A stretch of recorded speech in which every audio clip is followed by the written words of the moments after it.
Hey guys, this is Jeremy with Woodshop Tool. Just want to go over some operational practices for that ST-1530 coping sled. It was designed and built to go on a shaper. It will go on a router table if you need to use a router table, if that's what you have. If you do have to use a router table, you probably will have to get a collet extension to bring the bit up so you can use it, since this sits 1 7/8 off of the bed, off of the table. You're going to have to modify your fence as well on a lot of the router tables. Same thing with the shapers. You may or may not have to extend this right here. As you can see, this right here, I put just a piece of extrusion that comes out, makes it longer. That way I can get all of my boards and my tear out board in there and keep this plane up against my rub collar or bearing. I don't know why anybody wouldn't use a bearing or rub collar on their coping bits. You're just asking for trouble, getting sucked into that bit and not having anything to catch on. But that's up to you. So once you get it mounted and you get it in place and you're set up and ready to go, first thing you need to remember is this needs to come down in a horizontal plane. You don't want that. You're not going to grip. If you're going to grip one board like this here, yeah, it'll probably hold that board in there. You're going to be able to come over and you're going to hold that in there. Just keep you a little piece of scrap, put it right here, keep that plane. As long as this is the same thickness as the board you're running, keep that plane level and you're going to have a good even surface clamped down on this single board. It was designed to do multiple boards at the same time to increase your productivity. So if you use it for what it's designed for, it's going to work perfect. With any machine, you're going to have to modify something. It's going to have a quirk. It doesn't matter what it is. Like I say, this was designed to do, these are 2.5-inch boards for my doors. That's what it was designed to do. You typically have 4 for a set of doors.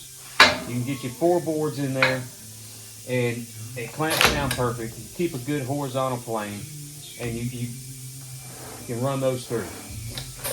That's how it was designed. That's how I use it. I use it other ways too. And if I do have to come over and if I do have to adjust my cylinder over, I do. I have a block right here. I keep that in there just to keep that horizontal plane. But for the most part, my cylinder stays right here. We do have a tips video on doing small boards. I'm just going to go over that one more time. Cut you some template boards, you got a small board like this, and I need to put a rail on here. If these are, I don't know what these are, they're 3 3/8. Cut a long board that'll make all of your boards that you need at 3 3/8. Run your style through there, run it on your style bit, get that long board, and then cut these to length. Leave them just like this.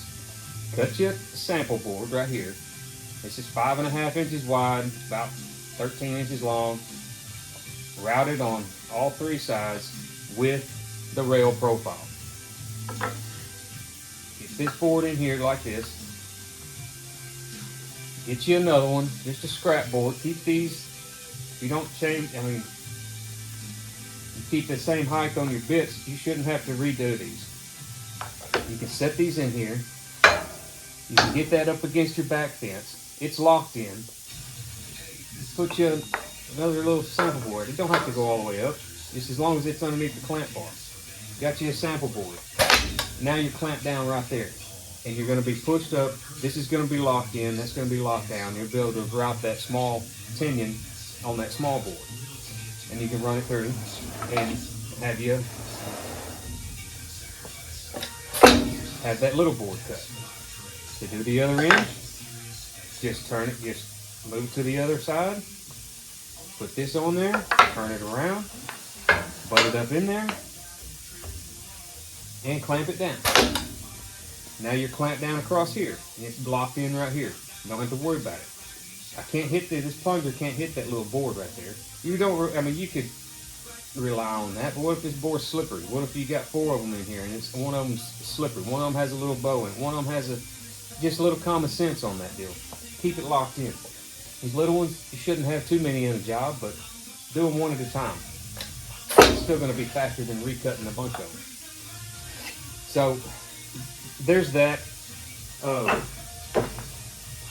And just keep your rails clean.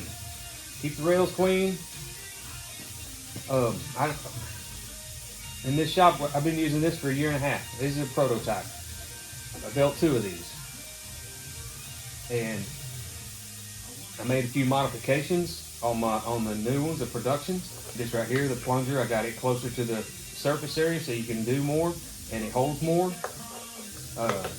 Holds better than being back here and kicking your boards in and out. We did get it closer to the clamp bar. We shrunk this up and made this into one manifold, and just made it a little more productive, a little more user-friendly. I mean, if there's any issues, I mean, just like I say, make sure your holes are clean. Make sure you keep it clean. Wipe these off right here from time to time.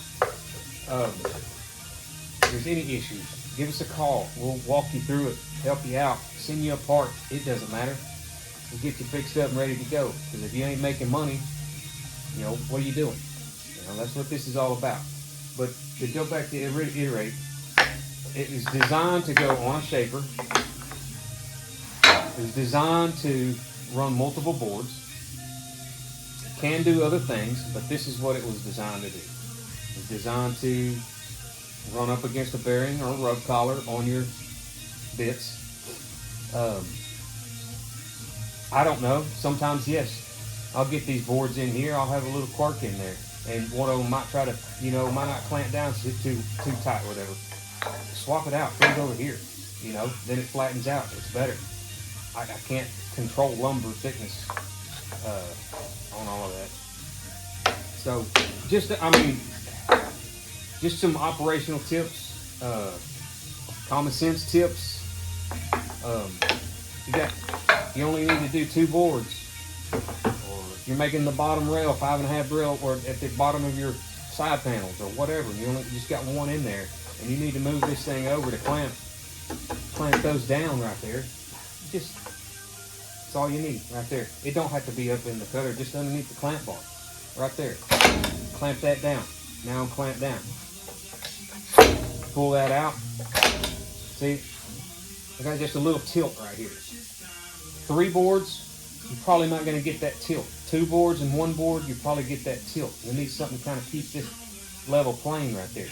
This one might not be as tight as you really want it to be over here. It's going to be tight. It'll probably run through. But just keep that level plane right there. That's the main thing. Keep that level plane. Keep everything tight. And you'll have a good running machine that'll, just increase your production. Like I said, any questions, email us, call us. We'll answer it. We'll help you out. Get you back up and running. I guess that's all I got for you, man. I appreciate y'all, watching. Appreciate the purchases. I hope you get some use out of it. This one here runs daily. I don't have a problem. I don't move it from machine to machine. I bought these machines. They're less than $1,000 to buy these. They run at 10,000 RPMs. I use infinity cutters. So I don't even change the height. I just change the cutter profile. Height stays the same. All profiles are the same height. So I just pull the cutters off and do it, and I'm ready to go. My fence doesn't change. That's, if you can dedicate a machine for it, that'd be the best for it. But if not, then you're going to have a little setup time. You're going to have a little bit of operational time to get your production going. If there's there's a workaround for everything. So, like I say, give us a call, email us any issues, and that's it. That's it. I hope y'all enjoy it. I mean, it's increased our production, so I hope it does the same for y'all. Thank you.